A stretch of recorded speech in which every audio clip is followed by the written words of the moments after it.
নামাজরত অবস্থায় নাকি ডান পায়ের বৃদ্ধাঙ্গুল নড়াচড়া করা যায় না, এর সঠিক কোনটি? এটা মিথ্যে কথা।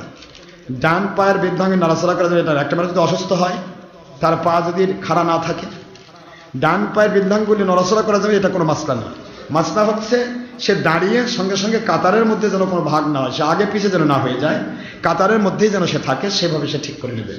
ডান পা খাড়া না খাড়া থাকা এটা সুন্নত, মুস্তাহাব সুন্নত। যদি খাড়া রাখতে পারে ভালো, না রাখতে পারলে যদি অসুস্থ হয়, মাজুর হয়, সে যেভাবে পারে সেভাবে নামাজ পড়ে নেবে।